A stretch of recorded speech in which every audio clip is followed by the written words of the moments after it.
Bienvenue. Dans cette vidéo, je vais vous montrer comment migrer vos données de votre PC Windows vers le MacBook Neo.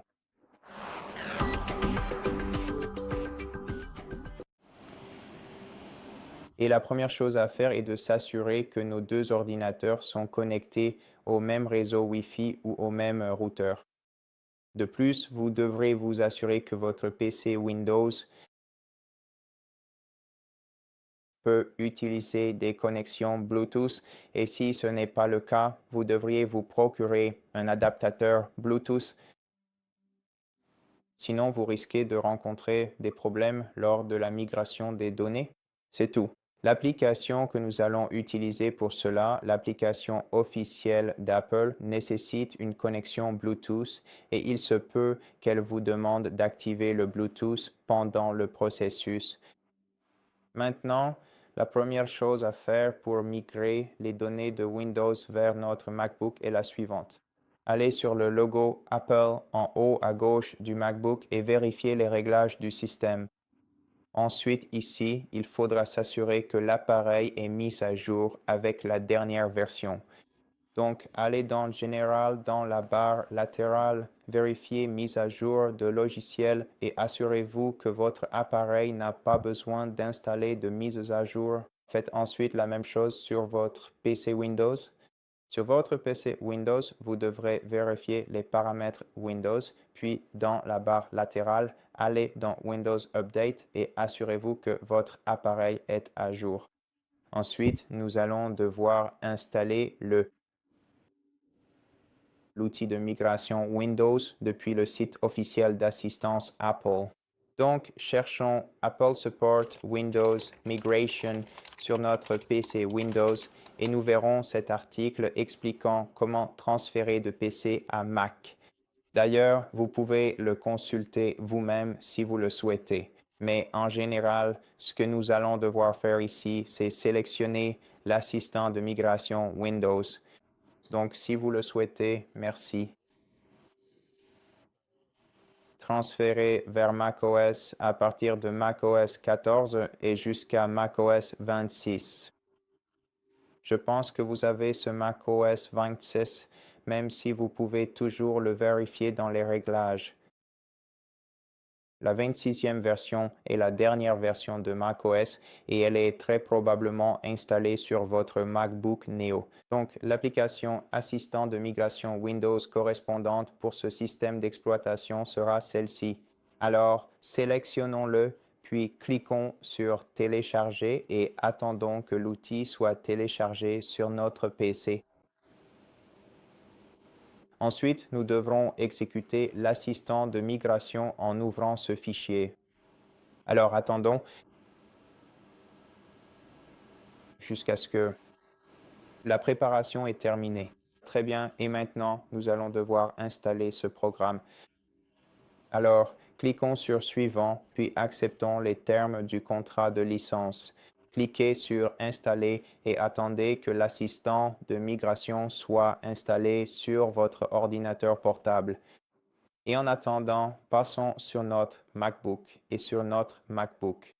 Nous allons devoir trouver l'assistant de migration en utilisant Spotlight, ce que nous pouvons faire en cliquant juste ici, puis cherchons Assistant de migration.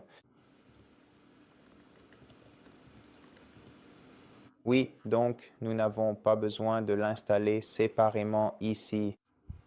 Il suffit de l'ouvrir et d'appuyer sur Continuer. Entrez le mot de passe de votre MacBook. Appuyez sur Entrée.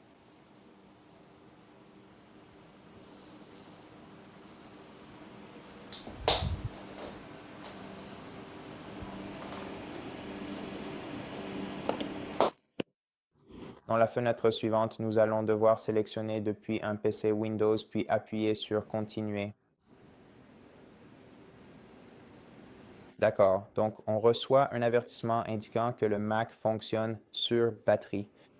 Donc, oui, de préférence, connectez votre appareil à un adaptateur secteur. Mais je ne pense pas que nous en aurons besoin puisque ce processus sera probablement assez rapide. Très bien. Et donc, à ce stade, nous allons obtenir les informations de transfert pour ce Mac afin de pouvoir connecter les deux appareils. Donc, à ce moment-là, nous allons devoir retourner sur notre PC Windows. Et ici, nous allons devoir exécuter l'assistant de migration qui s'exécutera, bien sûr, automatiquement. Bon, nous allons devoir fermer le navigateur pour continuer.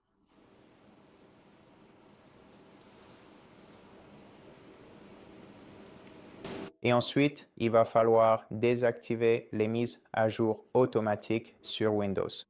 Pour cela, il suffit d'aller dans la section Windows Update des paramètres et d'accéder aux options avancées et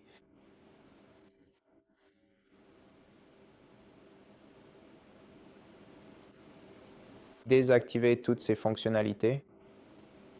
Désactiver également cette option dans le menu précédent. Et puis arrêtons-nous, continuons. Donc oui.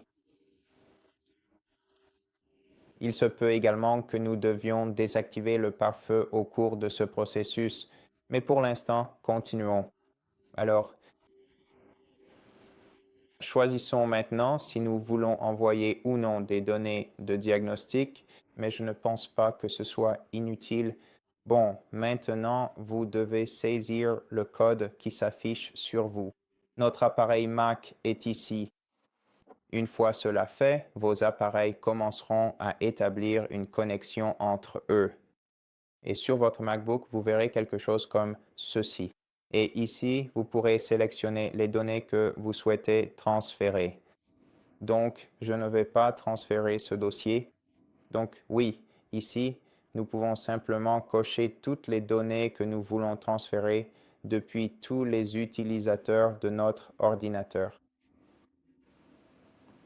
Appuyez sur Continuer lorsque vous êtes prêt. Ensuite, il faudra définir un mot de passe pour notre nouveau compte qui sera transféré. Appuyez donc sur Continuer, puis saisissez le mot de passe 2 fois pour confirmer. Appuyez sur Définir le mot de passe, puis Continuer. Ensuite, il faudra autoriser votre compte existant si vous en avez déjà un en saisissant son mot de passe. Cliquez sur Autoriser et Continuer. Ensuite, il suffit d'attendre que les données soient transférées de votre PC vers votre MacBook. Cela va prendre un certain temps.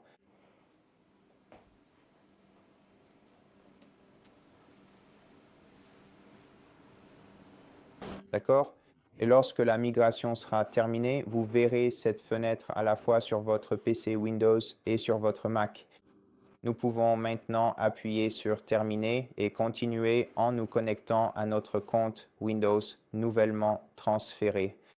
Ainsi, toutes les données de votre compte Windows seront transférées sur votre MacBook comme ceci.